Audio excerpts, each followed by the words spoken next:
England travelled to the Aviva Stadium this weekend to play Ireland in Dublin, and it was a very important game for England for a couple of reasons. I'm going to do a full review in this video.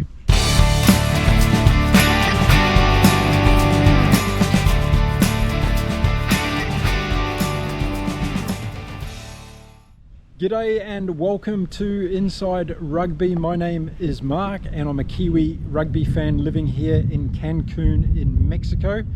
And yes, that is thunder in the background that you might be able to hear. We're about to have a thunderstorm. So before that arrives, I want to go through my review of the Ireland versus England game this weekend at the Aviva Stadium in Dublin.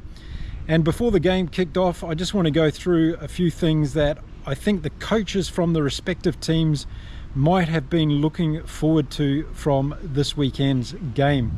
And if we start off with Ireland, I think Andy Farrell would have been wanting a continued trajectory of the Irish performances getting better.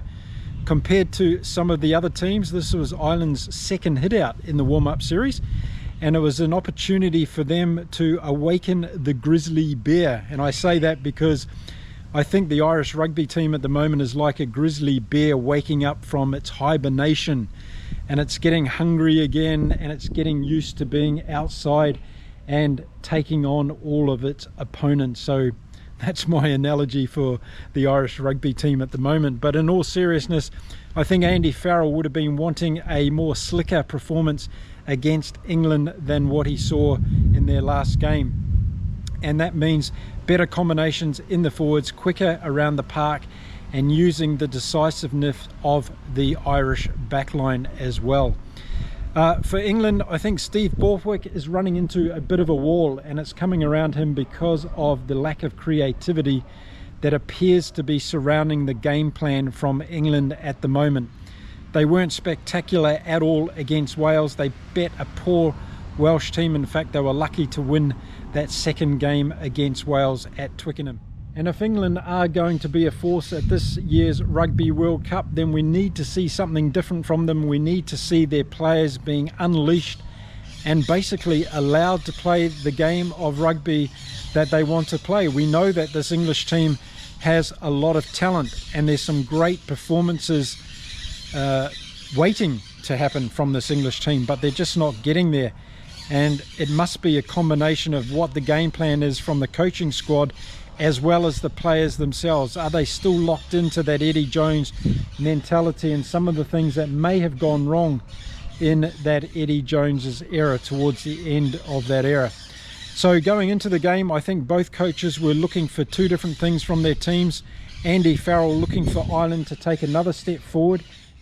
Now, something for this Irish team as they played this game in Dublin this weekend was they have a couple of easy games in their first couple of games of the Rugby World Cup. They're going to be playing Romania in their first game, and they're going to be playing Tonga in their second game.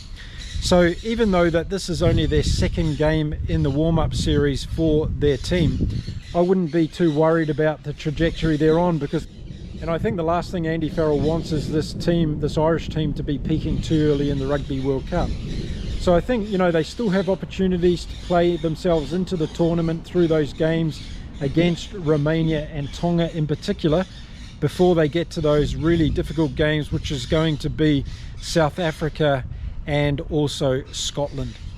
Whereas a lot of the other teams, England in particular, are going to have to hit the ground running, because England in 2 weeks' time are going to be playing Argentina, and that's going to be a very important game for England at the Rugby World Cup. So different trajectories there for both of these teams, and as a result, I think that both coaches would probably be looking for something different out of their teams this weekend.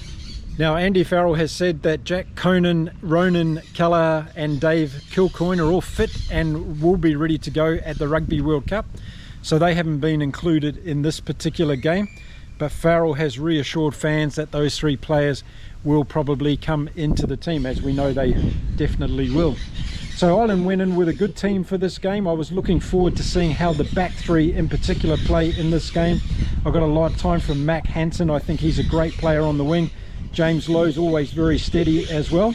And Hugo Keenan at fullback can break any line in World Rugby today. He's quite a deceptive player, I think, Keenan. I was also really interested to see how Prendergast and Van der Vliet were going to go in this particular game for Ireland as well. So the game got underway, and in the first few minutes it looked like we had a different England team turn up, but unfortunately it only lasted for a couple of minutes. George Ford got the first points on the board for England with a penalty goal. Ben Youngs and George Ford in the halves for England in this particular game, and I was going to be interested to see how they too would manage the game from an England perspective.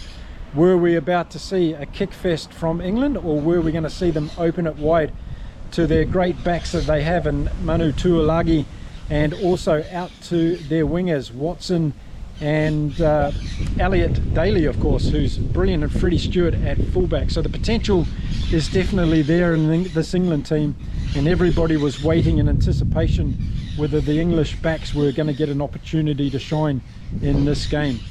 So it was Ireland that hit back after the penalty attempt from Ford, and it was thanks to that man O'Mahony who put Bundy Aki through for a fantastic try for Ireland after some concerted pressure from Ireland. They did look dangerous as soon as they got the ball, and they were putting it wide. Whenever England did do some strategic kicking, Ireland were prepared to run the ball back or kick it back better than what England were giving. So Ireland in for a try, and they skipped out to 7 points to 3 early in the game. Then England fell into a bit of a hole when it came to their disciplinary areas. They were giving away penalties, and I think I counted within the first 15 minutes of this game that England were down 5 penalties to 1 already, and the scrummaging was a problem for England in particular. Dan Shen went off in the first half for Ireland. Unfortunately, we have to keep an eye on how that injury works out for him, but we hope it's not too bad. Rob Herring came on to replace him, and Dan Shen is missed in this Irish team. When he's not there, he's one of the best players in the world, I think, and a huge asset to this Irish team. So England were getting frustrated by Ireland, and they were making mistakes, and they were giving away penalties. And it wasn't too long before Ireland went in for another try. This time Gary Ringrose finished a good Irish backline move and skipped in for a try. He's a very deceptive runner, Ringrose, and he's got a good sidestep on him as well. So I was always looking forward to how he and Aki were going to play in this. I thought Gibson Park started off well for the Irish, and he got constant ball out to Ross Byrne for him to decide whether to kick or to set the backs alight. And there was a bit of a mixture from Ireland. There was a lot of periods of play in that first half where there was a bit of a kickathon between the two teams, but I always felt that Ireland were more positive with the ball in hand, and they were also more positive in the kicking exchange as well.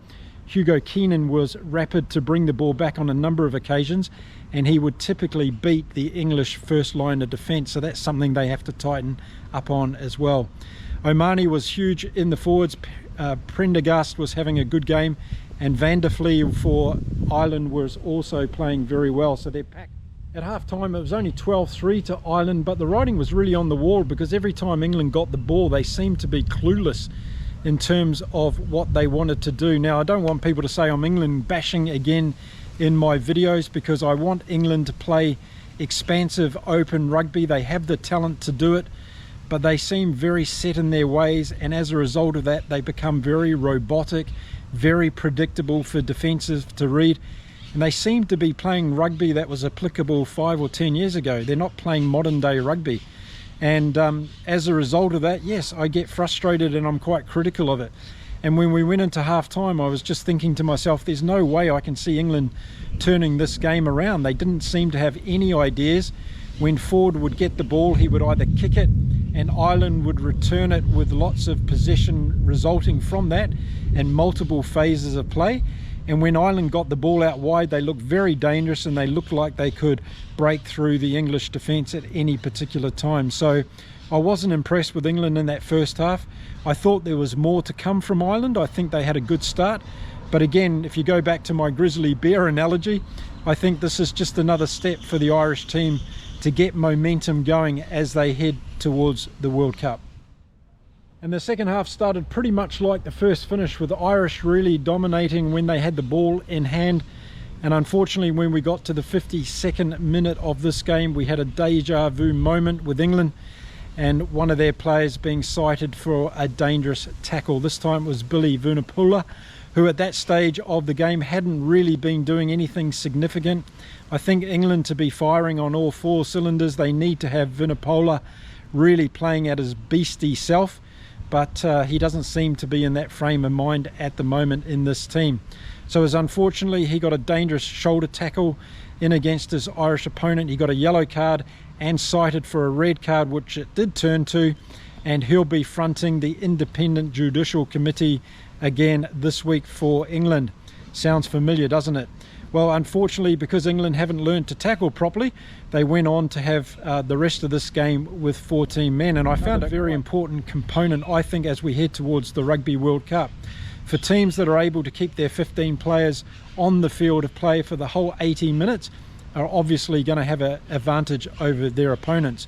And when it comes to those close, tight matches that are going to decide either a pool position or a knockout place within this Rugby World Cup, you're going to have to make sure that your discipline is very, very good. So I think England need to go away. Maybe they need to go to tackle school, the whole team, and work on this, because it's obviously a problem within the group. Now, when Vunipola went off, Ireland started to get more and more opportunities in this game, and it was just through these opportunities that they lacked that last 1 or 2% in being able to execute the skills. And I put that down to their rustiness that everybody's talking about, and I'm sure it will come right as we get closer to the World Cup. But that was the difference, I think, in some of those times between the Irish and the English. The English weren't creating the opportunities, the Irish were creating the opportunities, and it was just in that final touch that they'd either drop the ball, the pass would go behind a player, or the kick would be put in at the wrong time. And that's only overcome by playing more matches and getting more familiar with each other, and that will definitely come for Ireland as they head towards the World Cup. I have no doubt about that. So Ireland's third try came through James Lowe, a good try that again went through the backs and then out to James Lowe. He's a good finisher, this guy, so he had no problem doing that. And I think with Vunipola off the field, there was much more momentum going Ireland's way, and they were becoming more and more comfortable as this game went on. Teague Furlong was one of the first to be replaced from Ireland. He had a good spell when he was on the field. And then Aki had to go off with a HIA assessment after he ran into one of his own players. Omani was playing really, really well, and what do you expect from this guy? He plays well just about every game. Ollie Lawrence came on for Manu Tuilagi, and we were maybe hoping that we were going to see something different from England. And we also swapped out their halves as well, and we saw Danny Kerr come on, and when Kerr did come on, he started to speed up the game a little bit for England.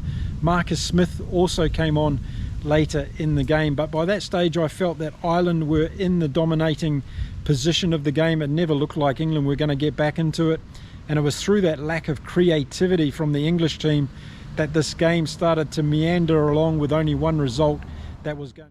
The fourth try for Ireland came to Mac Hansen, a great try again, another good Irish build-up, and Hansen is a try-scoring machine, so expect to see him to get a lot of tries in the Rugby World Cup coming up in France, starting on September the 8th. The excitement rose around the Aviva Stadium when Keith Earls came on for his 100th cap for Ireland, a magnificent player and loved the world over as a rugby player, not only in Ireland. And who would have known that it was going to be a dream finish to this game for Keith Earls as he scored Ireland's 5th try. And what a try it was, coming out from Van der Fleer, and the ball received from Earl. He still had a bit of work to do to get over the English defence, so he decided to actually do a forward roll over the line and scored a brilliant try. So good on you, Keith Earl. A wonderful milestone, playing 100 test matches for Ireland, representing your country, and let's hope we see much more of Keith Earls as he goes on with his. So Sinclair ended up scoring a consolation try for England in the final minutes, and I can't say that it put any respectability back into the score, because England were well and truly beaten. Looking at some of the other players for Ireland that were standouts for me, Ryan and Byrne played well in the locks for Ireland. I think they were both good at set pieces of play, but also around the field and getting to the breakdowns and making a difference there. As I mentioned, Prendergast and Van der Fleer were very good when it came to the breakdowns, and both were prominent, so that's going to give Andy Farrell some things to think around selection for those two players. So in the front row, Porter, Sheehan and Furlong were good up against the English front row with Genge in there and George, but I think Ireland won that battle on the day and are going to be pretty good in the World Cup.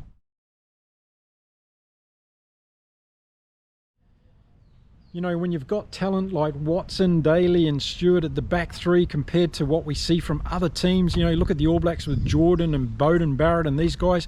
England should be using their back three in exactly the same way and showing their full potential. They're good players and they need to get more of the ball.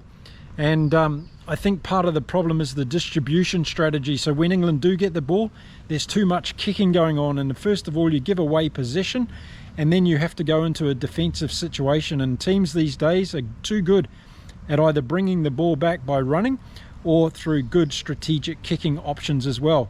We see that a lot from France. We see it also from South Africa and New Zealand. When they're able to get a good kicking option back, they put you under pressure in the set pieces of play. England can't afford to do that. They need to keep ball in hand longer, I think, and try out the defence of these teams. So winning more ball, keeping more phases of ball going before kicking the ball away, and trying to keep ball in hand. I think that's where England need to look at going. So 29 points to 10 by Ireland over England this weekend, 5 tries to 1 in total, and a very convincing game from the Irish as they head into their last warm-up game next weekend against Samoa, and England will be taking on Fiji at Twickenham. Irish team. Now, as I said in the beginning of the video, both coaches would have been looking for certain outcomes of this game. I think Andy Farrell would obviously be the much happier coach at the conclusion of this game. I think Ireland showed what they needed to show at this stage of their warm-up process, and I think a number of players are really showing a lot of talent. I really like Hugo Keenan at fullback. Mac Hansen was the player of the day in my opinion, and also I think in the broadcasting opinion of this match he had a really solid game. And another shout out to Keith Earls for a fantastic achievement of 100 caps for his country. So I think, as I said, Andy Farrell would have been pretty happy with this. They've got a couple of more games coming up. No, they haven't. They've got one more game coming up before the Rugby World Cup starts, and then they've got Romania and Tonga for their first 2 games. I don't need to tell you this, but I think England need to get their act together, and if they get beaten by Fiji next weekend at Twickenham, which is a possibility, then they're going to be into the doldrums as they head into that massive game against Argentina, their first pool game in the Rugby World Cup. So I'd really like to hear from you what you think needs to happen to this England team. I know a lot of people are going to say get rid of Steve Borthwick, but what other options are on the table as England head into this World Cup? Do you think the balance of the side is right? Do you think their game strategy and game management is right or needs some tweaking? And if it needs some tweaking, what are the things that you think needs doing? And so give me your comments. Look forward to your feedback on this game, what you thought about. Were there any standout players that I haven't mentioned in this review that you thought played really well on the weekend? I'd love to hear from you. Okay, that's it for this particular video. Don't forget, I'm going to be here through the remainder warm-up games next weekend, and also all of the World Cup rugby coverage right here on Inside Rugby. So help me out by hitting that subscribe button, giving the video a thumbs up, and we can all get excited now as that Rugby World Cup is just 2 weeks away from starting in France on September the 8th. Okay, I'm off until another video. Until then, stay safe, stay well, and remember, enjoy your rugby. Bye for now.